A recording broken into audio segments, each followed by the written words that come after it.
Women usually deny you sex for these 3 reasons. And that's what this video is about. I'm going to go into detail on these 3 reasons specifically and why you keep getting denied sex, especially if you're in a long-term relationship or you're married. All right. If you're new to my channel, welcome. My name is Kane. I'm the Silver Bachelor. This channel is 100% dedicated to dating advice for older guys. And if you haven't subscribed, hit the subscribe button and the notification button because I'm dropping a video every day. All right. I was married before, 20 years. Now I've been single for 2.5 years and I'm divorced. Just want to be completely transparent. So I know all about this sexless marriage, women that are denying you sex. In fact, even during my dating. Now I've been on hundreds of first dates in the last 2.5 years. And I'm not saying I have sex all the time on my first dates, nor would I want that. But I have had sex with other women during the time I've been single, and even then, sometimes I've been denied sex. So there's only 3 reasons that I've concluded, and I want to hear from you in the comments if I've missed other reasons, but these are the 3 why she's denying you sex. Number 1 is because she's checked out of the relationship. There are so many subtle signs that she has already checked out of the relationship. Oof. And I would say, just again, based on my experience, the number 1 reason why number 1 sign that she's checked out of the relationship is when the kissing has changed. That's right. If you're no longer kissing her passionately, she no longer wants you to kiss her passionately, she's checked out. That is the first telltale sign it's over. Because now she doesn't want to kiss you, because women find kissing very, very intimate and personal. They will have sex with you, but the kissing, that is like next level personal and intimate. So if she's checked out of the relationship, the sex is going to diminish. And so that's number 1. Number 2 is she sees you as a beta male. And this can happen over time. Rich Cooper, and I like his YouTube channel. He has a YouTube channel, Entrepreneurs in Cars. He's a Canadian. He's from Toronto, near my home city. I'm from Ottawa, Canada. I'm now living in Atlanta, Georgia.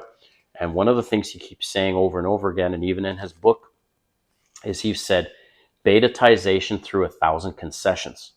So over time, just little bits, you concede to her wishes, her preferences, all these things. And over time, you become this beta male.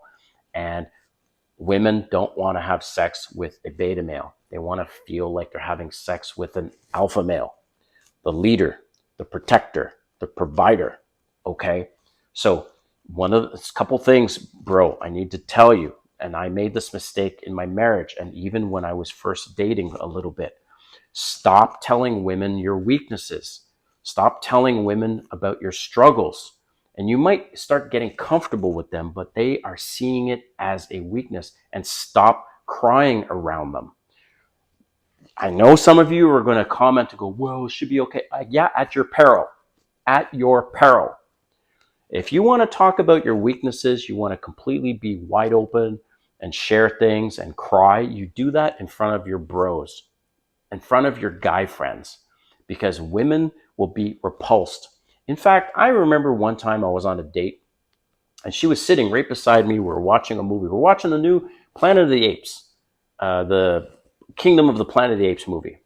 And there was a scene where I can't recall the ape leader's name, not the main leader, the bad guy, but the good guy. Not Caesar, because he's already passed away. I can't remember, Noah, I think his name was, Noah. And he starts crying because he feels like he didn't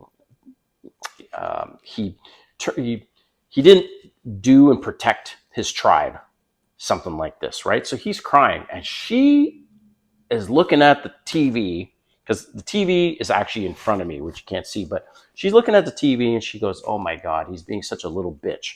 Like, suck it up, Buttercup. That's what she said.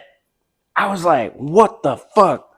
So needless to say, I ended up not continuing to date this person, but This is what I mean. Most women are appalled when they see a man cry. In fact, another example, they did a study where they had good-looking young woman and good-looking young man, right? They both in different times go into this retail store looking for a gift for their partner. And the girl goes in first and she starts crying because she can't find the right shoe. They don't have this particular shoe that she wants to buy for her boyfriend. And she's crying, and everyone in the store, women and guys, come up to console her throughout this time, right? A few weeks later, whatever, same situational, the young, good looking guy goes in. He's looking for the shoe for his girlfriend. Roles are reversed. He starts crying. He was looked at, and this was all captured on camera and stuff like that. He was looked at with disgust by women and men, like, oh my God, like, be a man. Like, what are you doing crying? This is what I'm talking about. Okay. So, you guys at your peril, if you want to cry in front of the woman you're with, right? And you want to reveal your weaknesses, you want to reveal your struggles, she's over time going to see you as a beta male, and then you're wondering why you're no longer having sex. So that's number 2, is she's now seeing you as a beta male. And number 3, I was guilty of this, and you guys are guilty of this as well, is that she gets annoyed. Now, I need to explain this. When I say she gets annoyed, so for example, she is leaving for work and you're home all day. And as she's leaving, she's like, oh, hey, honey, would you mind emptying the dishwasher? She goes to work. She comes home. You didn't empty the dishwasher. And I know you guys might think this is ridiculous, but this is a fact. Or I used to travel quite a bit for my work. I don't travel as much now. And my then ex-wife would say, oh, but it's supposed to rain next week before you go on your trip, because sometimes my trips would be like for 2 weeks. She'd say, would you mind cutting the grass? And I didn't cut the grass. I come home and no sex right away. I'm getting rejected. I'm not saying this is okay, but I'm giving you specific concrete reasons why she doesn't want to have sex with you. And the third one, just to repeat, is that she's annoyed because she's asked you to do something and she's just asking nicely. Most women do. And they're like, can you please change the sheets? Can you please this or whatever? Now, some of you would say, well, that's why I only am with traditional women who do all this housekeeping stuff. Okay, great. Good for you. But not all men are with a woman like that, especially in North America. I'm not going to bring up this whole passport bro thing. I'm talking about in general when you're already in this relationship, right? And she's asked you to do something pretty simple, like, can you put the laundry in the dryer, empty the dishwasher because I'm going to be coming home late or something, whatever, little thing. And you guys forget to do it. Now she's annoyed, and that's the third reason why she may not want to have sex with you. So I want to hear from you guys in the comments what you think. Are there any other reasons why? And I want to also hear your story on what's happened when she's annoyed and if you didn't empty that damn dishwasher. All right. Thanks for watching. We'll see you next time.